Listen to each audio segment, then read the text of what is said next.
Without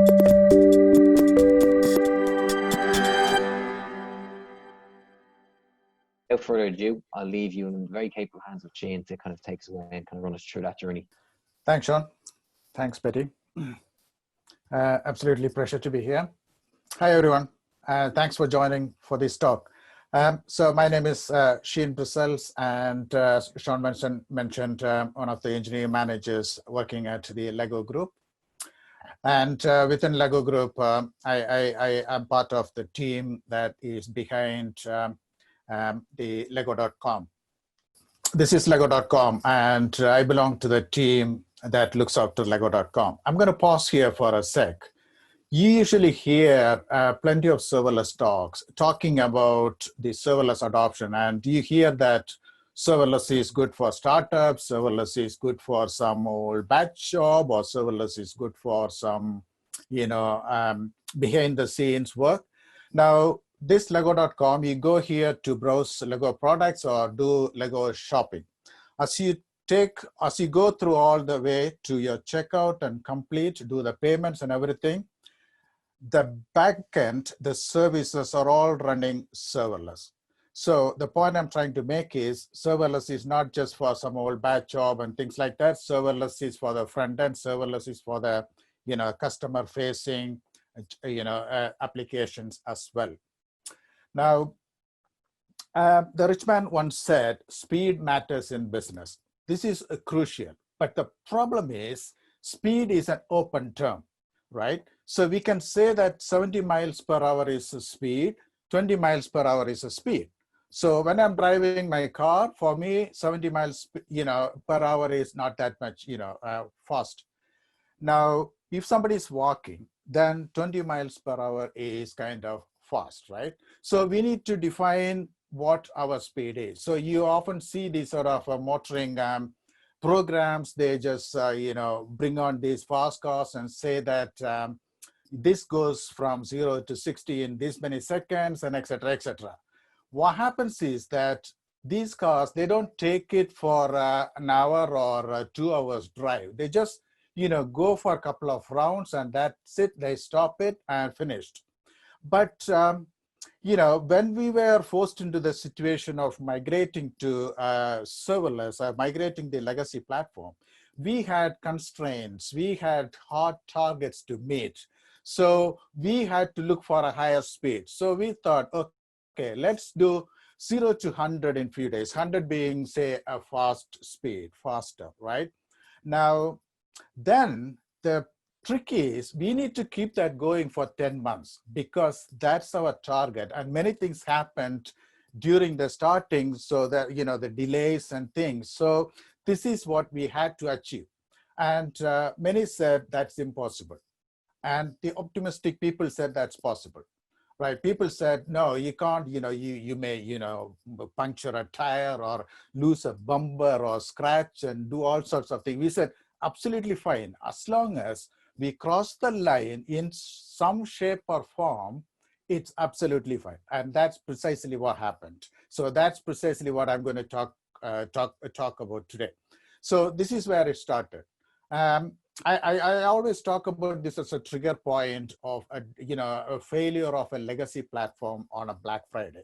But I must also say that there are a few other things also attributed to the reason why we were looking at serverless. So this kind of formed as a trigger point to kick off some sort of a debate and arguments around. So we were experimenting with serverless, and we went around looking for ideas and how others did, and we spoke to experts, went to conferences to understand. So then we did, 1 or 2 trials and POCs. Then we decided, okay, this seems to be good and it should be good, okay? So that's how we started with the serverless. So the first thing that happened was a very simple implementation of actually decoupling one of the on-prem applications to go and use their cloud-based solution, SaaS platform. So for that, we needed some way of getting out of the legacy platform and doing something. So that's when we put our first serverless service, which is so simple with a Lambda function and API gateway. And I often say that with the serverless, it's, when you first start, it's so many things to learn, so many things to put in place. That's more like, taking off or launching a rocket. So it's a heavy lifting stuff. Then once you launch, and it's like, free flowing or the snowballing kind of feeling. So it keeps on going. You start to enjoy the benefit, and you start accelerating with the serverless development and the implementation. So from there on, we brought in our first ever data pipeline. This is one of the most crucial parts of our system in place. So in here, it shows 3 pipelines, but in reality, we have over 15 different pipelines. I mean, I can't go through the details in this talk because of time constraints, but this is one of the crucial things. So this is all serverless. This is a data pipeline taking feeds from the backend to the new commerce platform. And then came this clickstream event ingestion pipeline. This again, it's there in almost every e-commerce platform, because every click you make, every item you drop to the bucket, order you place, everything is tracked behind the scenes as events and streamed to various destinations for various reasons. One being big data lake or data analytics to give you the product recommendations. So this came along. And with these services, we were kind of gaining the confidence as we went along. And then came the next Black Friday. So at this point, we had half of our system migrated to serverless and half on-prem and the legacy. And we were able to see the serverless setup was outperforming the legacy, the hosted on-prem system on many occasions. So that was another confidence boost, and it was one of the best, Black Fridays we had. And from there on, we changed gears to focus more on the customer-facing, the checkout services and things like that. So that's when we, started to bring on the adding something to the basket and all those sort of services. So they came along nicely. So then we came to this payment side of things. So we felt a bit tricky because many people said we couldn't do payments via serverless because there are so many things to look into. You need to, go back and forth with the payments provider, and there are PCI standards and compliances and whatnot. So we had a look and thought, okay, I'm sure we could do this. Then we went about and did that, and it really worked. And this is, again, currently running as serverless. When you go through lego.com, you make your payment behind the scenes. Something like this is what, dealing with your the request.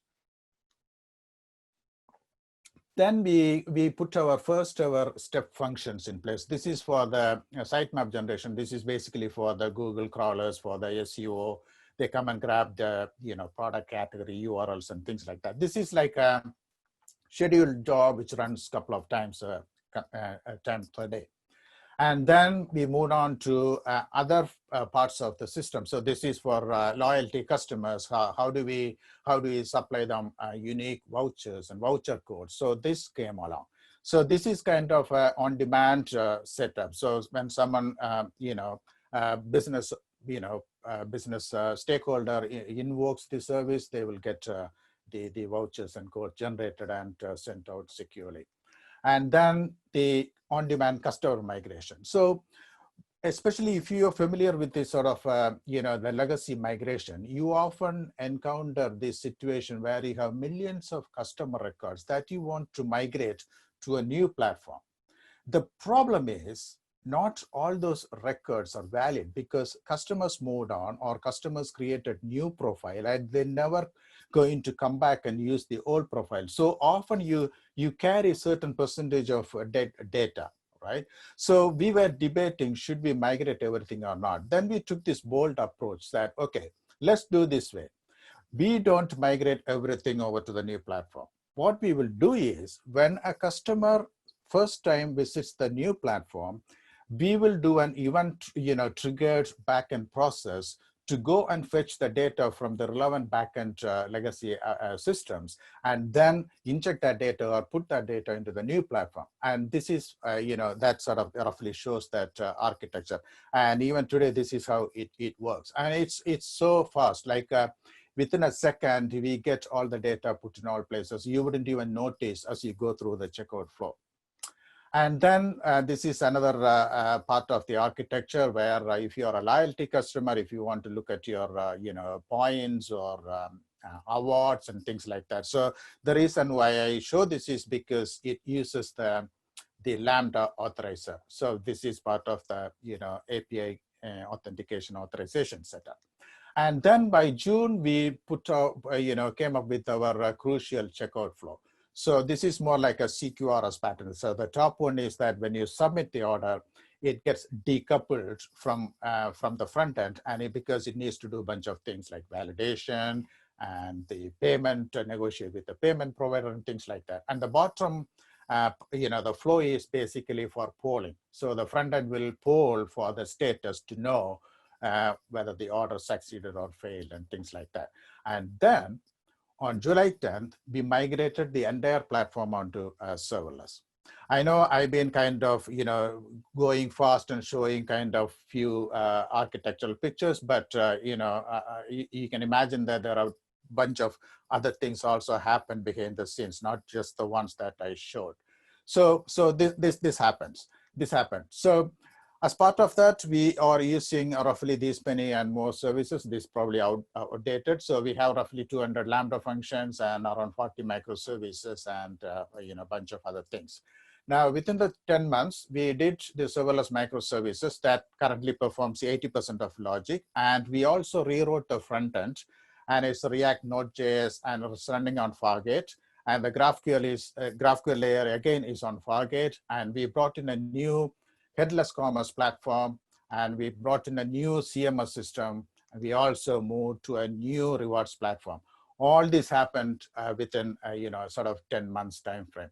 And then the Black Friday came last year. It was the best ever we had so far. Everything stood straight. We had one or two issues that's mainly to do with the third-party applications or the vendor platform, because they, at times they struggled to cope with the sort of the traffic load that we were handling, or the serverless setup was handling. Main reasons for the success. Number one is the team behind the Lego.com. So there, the determination and the skills and the to-do attitude. And the second one is obviously AWS for the wonderful services they have and the support we received, and of course serverless. Without serverless, I can't imagine that we would have achieved any of these things in that part of time frame. Now, what are the speed aspects? So these are the common things I quickly want to go through. Serverless, obviously, because not for all the sort of the reasons you hear about it, no server to manage, blah, blah, blah, but because it's more than Lambda function. It's an ecosystem of many services coming together to provide you the service. That's so important to understand.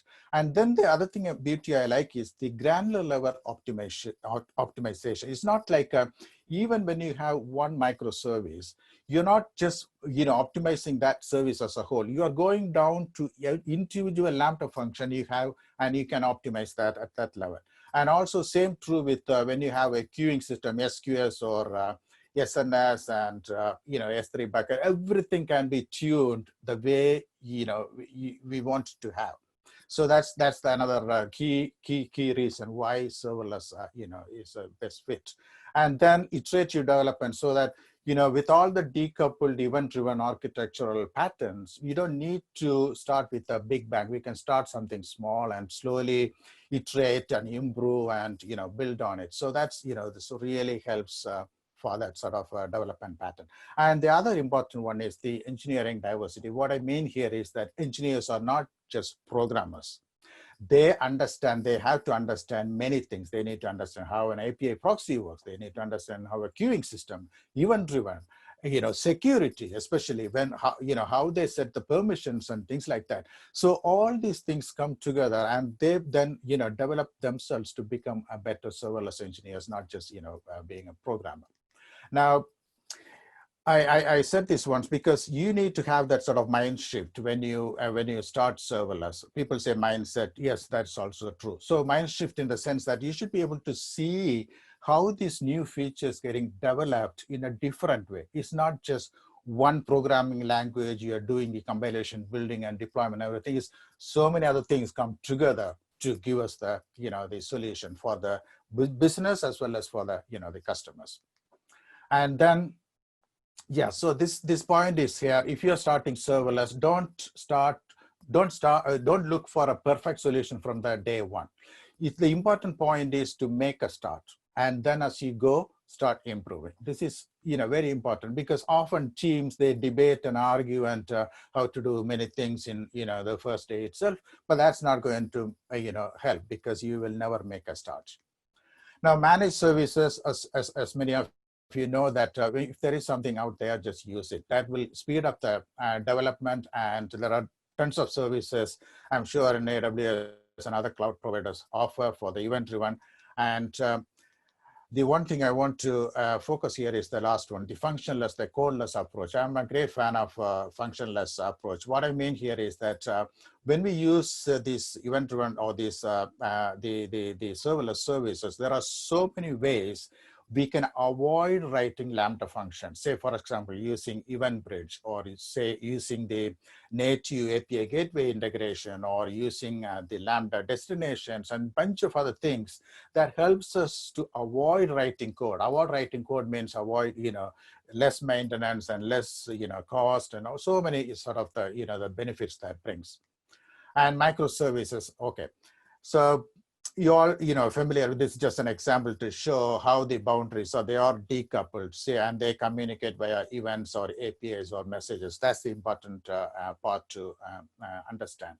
And again, as I mentioned, something simple and start. So when I say microservices, I often I'm a practical person, so I don't always say that, oh, because that textbook said so, or this paper said so, we have to have this microservice exactly like this. Not necessarily. As long as you understand what you're doing, as long as it's not making your life difficult, just go on and do it. But by the way, when I say microservice, I'm not talking about people calling one Lambda function as a service. Okay, no. This is microservice, especially in serverless world.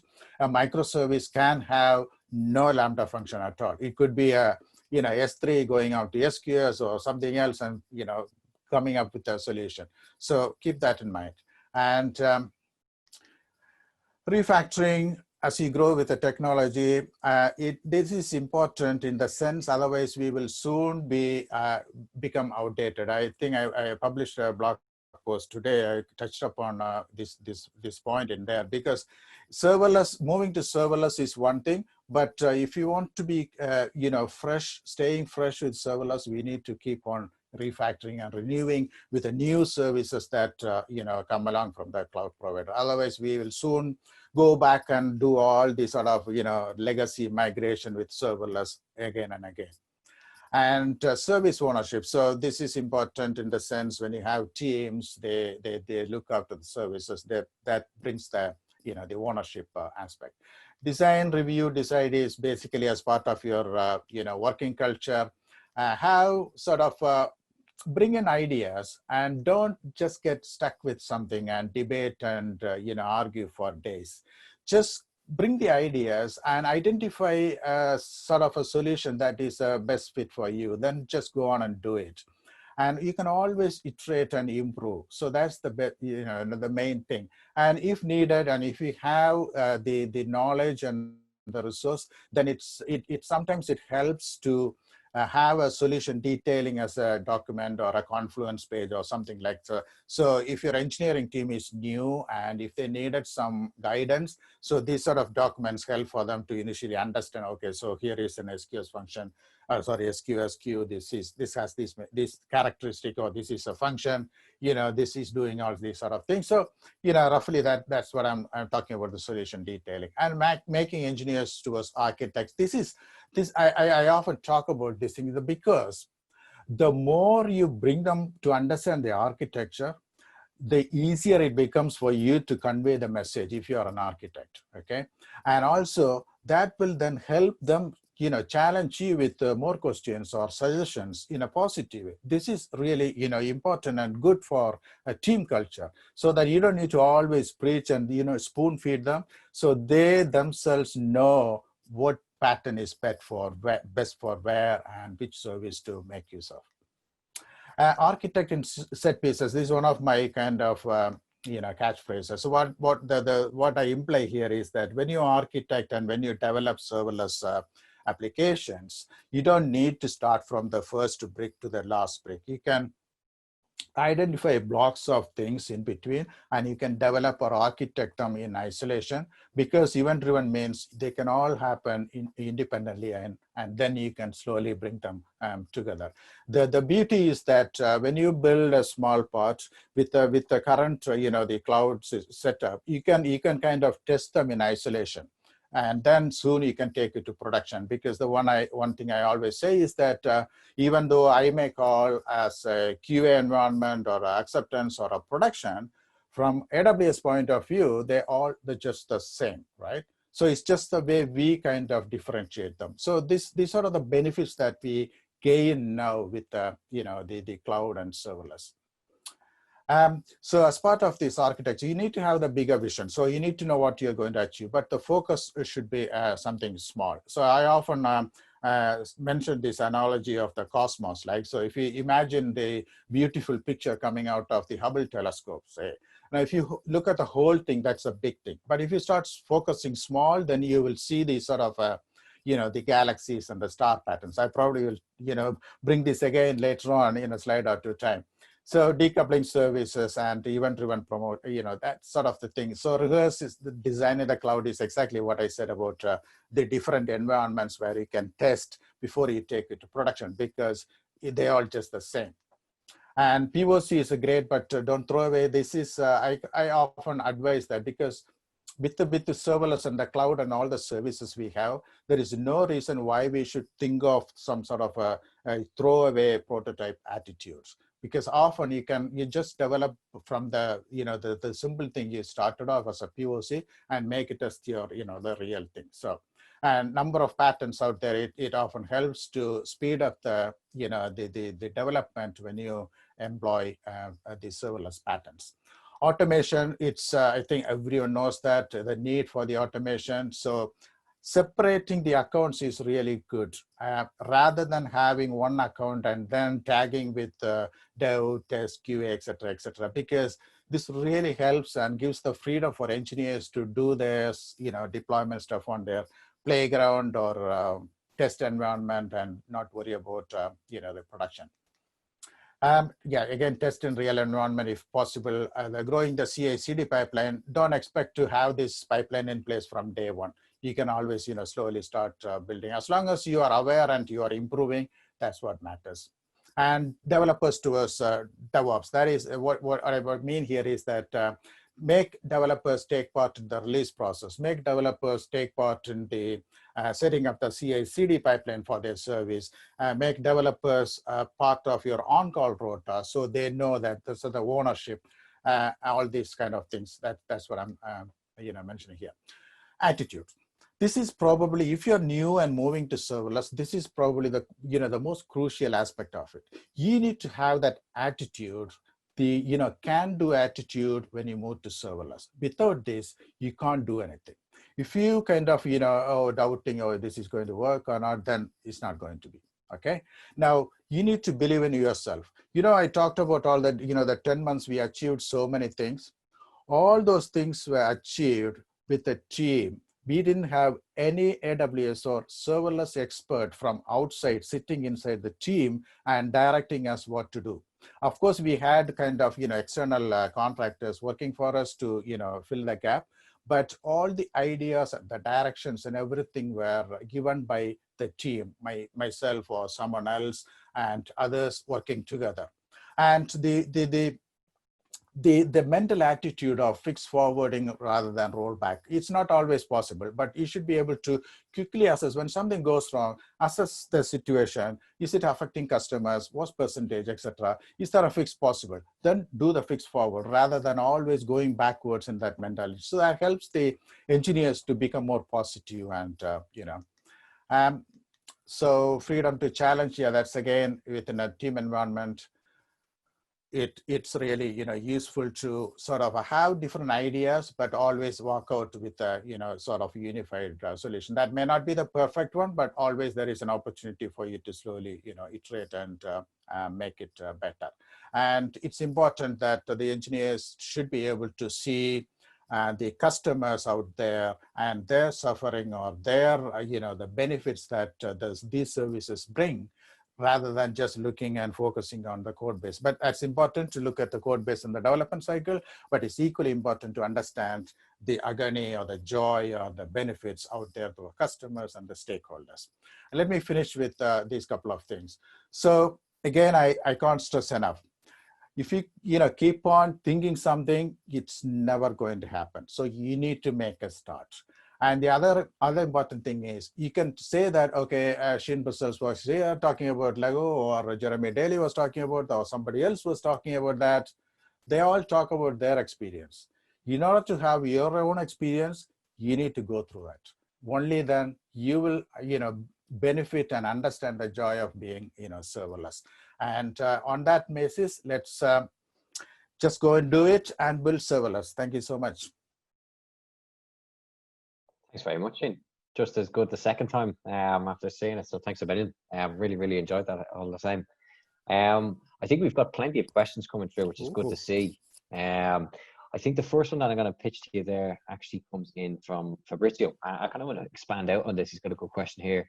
With regards to serverless monitoring, is it currently AWS or New Relic that you're using? And just even expand on that, what was the key decision as to why you went one way or the other?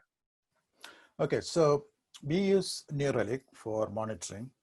The reason we continued with New Relic was because we had New Relic even before or at the time of moving to serverless for monitoring the existing setup. And those days before we moved on to Fargate, we had EC2 instances, so we had the New Relic. So we did have a look at a bunch of other tools out there, but the business decision was to capitalize on the investment was all made, and also the promise from New Relic as part of their IO Pipe merger was that they're going to support us more on the serverless space. So that's the reason why we use New Relic. So we haven't finished actually. There is a team that working on taking each service and adding the New Relic monitoring layer onto it, and taking that. So we're getting more visibility of the distributed tracing now. Perfect. I think we've got our first live question, so I'm going to try and experiment here. So bear with me if this works. I have one person who's got a hand raised, so I'll see if that works now. This one actually comes in from Peter again. He says this one might well be for both yourself and Anton, but there's no harm in asking it. It's with regards to Lambda functions handling his basic business apps and business logic, I should say. He wants to kind of see from a security perspective how to best secure them without having to DDoSing the functions. Is there basic security steps that you might want to advise to secure those cloud functions, or how would you best kind of go about that? So in my talks, when I go through the details, I often touch upon this point. So with the Lambda functions, you with the AWS or any securities, the minimum the permission. So when it comes to Lambda, it should go through a strict code review process to make sure that that Lambda function has absolutely minimum the required permission to talk to other service or DynamoDB or tables and things like that. So that's very important. Often, especially when we start serverless, this is something engineers overlook. They just go for the simplicity, but then slowly that practice should, come along as part of your, development process. And in terms of DDoS and things, most of these Lambda functions, majority of the Lambda functions behind API gateway. So the API gateway has the, the DDoS built in. Also, in a typical production environment, you will have the other WAF tools in front anyway. So there are a bunch of ways you can, restrict all those things and, secure. And even with AWS, you have this option of having the Lambda functions inside the VPC or the virtual, private cloud VPC setup, where you have your own control of setting up the security aspects for the, the NACL or the, the security gateway and things like that. So that's an option also available.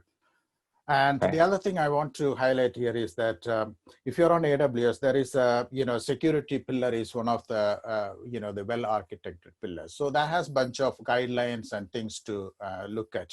It's important that when you do the development, make sure that the team understands that, and also before you release, you go through that sort of the checklist. So they have a serverless lens now in place.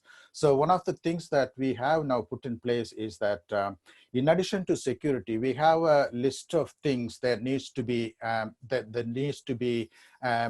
put in place before we can take a service to production. So that part of the the service journey to production will go through this checklist check. If it fails, you need to put something in place. And so that these are the best practices. I mean, earlier today, we had a sort of a lunch and learn session from AWS well-architected team. Today's focus was security. So the point I want to highlight here is these sort of, sessions, I mean, with external or internal, will help the team or the junior engineers as the growing serverless engineers help to understand these sort of best practices. So. Perfect. Perfect. I think there's a good question from Lallis, and I know one or two of the guys are within the e-commerce space, so this might actually prove quite valuable. When it comes to proving return on investment to the senior management, how do you kind of justify that initial cost difference, and like what's the best way of kind of going about that?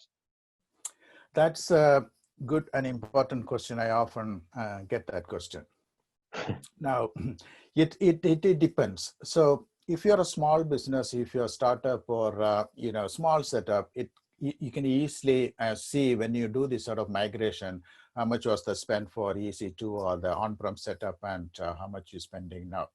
In a bigger organization, the setup is slightly different, because when you are moving from a typical on-prem situation, you don't really know the visibility of the spending happening on that part of the world.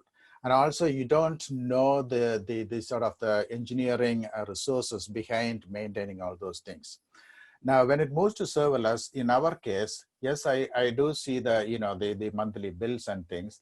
And the way we operate is we have certain sort of the the cap. Okay, so monthly, this is the maximum we can go to. So before any service that brings up, and I was having a discussion earlier today because we need to bring in SES, the email service, for a particular new feature. So we were looking at the cost, how much is it going to be, and what are the the factors. Now, the other thing I mentioned to recently one of the analysts when someone asked the same question, the benefit we have now is that the stakeholders and POs, the product owners, confidently come to the team with a new feature request, knowing that they can get it delivered to customers in within 2 or 3 weeks or 2 sprints or whatever. So that's sort of the confidence they have now in the team. So I can't put a price on these sort of the things that happen within the business. But if you really want to be strict on the cost, yes, there are cost mechanisms you can look at and work out. But in a bigger organization, so it plays in a different at a different level.